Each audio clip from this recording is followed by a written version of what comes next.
TV का popular show वसुधा serial.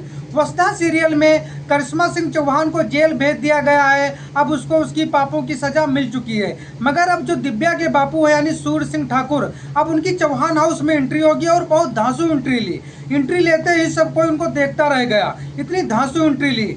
देव देखते ही बोला अब ये यहाँ क्या करने आए, कौन सा बवाल करने आए, क्योंकि ये तो चौहान हाउस और चौहान नाम से बहुत चिढ़ते हैं। मगर जैसे ही चंद्रिका सिंह चौहान ने सूर्य सिंह ठाकुर को देखा तो वो बोली भाई साहब आप।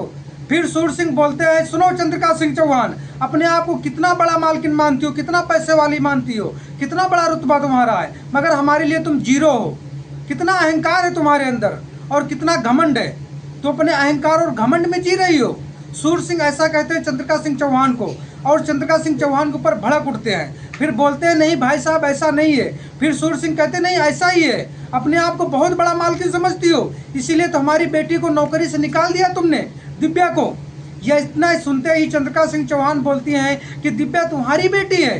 फिर सूर्य सिंह कहते हैं हाँ हमारी बेटी है, तुमने उसको नौकरी से निकाला है और मुझे नहीं पता था कि दिव्या तुम्हारे यहाँ नौकरी कर रही है। नहीं मैं उसको भेजता ही नहीं गाँव से तुम्हारे यहाँ घर पे, क्योंकि तुम तो बहुत खराब हो।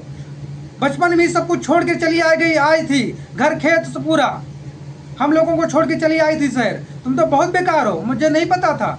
फिर चंद्रिका सिंह चौहान हाथ जोड़ के माफ़ी मांगने लगी, रोने लगी, बोलती है भाई साहब मुझे नहीं पता था कि दिव्या आपकी बेटी है, मुझे माफ़ कर दो। और माफ़ी मांगने लगी और बोलती है मैं आपके लिए आग्रह करती हूँ कि मुझे माफ़ कर दो और मैं दिव्या और अविनाश की शादी कराना चाहती हूँ। और दिव्या अविनाश आपस में दोनों बहुत प्यार करते हैं, मैंने आपको वचन दिया था।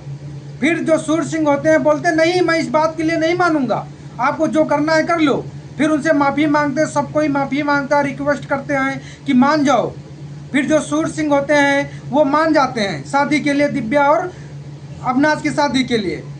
मगर जो चंद्रिका सिंह चौहान होती है बहुत पछताती हैं, बोलती हैं मुझे नहीं पता था कि दिव्या आपकी बेटी, ने ऐसा करती ही नहीं। अब होने वाला क्या है कि अब जो दिव्या के बापू है वो तो मान ही गए शादी के लिए, अब दिव्या और अविनाश की शादी होगी आने वाली कहानी में। और बहुत बढ़िया एपिसोड होगा आने वाली कहानी में, बहुत ज़्यादा ड्रामा देखने को मिलेगा। और उधर जो करिश्मा सिंह चौहान है वो जेल में बैठे बैठे अपना तिकड़म फंसाएंगी और कोई नई चाल चलेंगी इस शादी को रोकने के लिए। देखते हैं कि आने वाली कहानी क्या होगी और आने वाली कहानी में कितना मज़ा आएगा। धन्यवाद।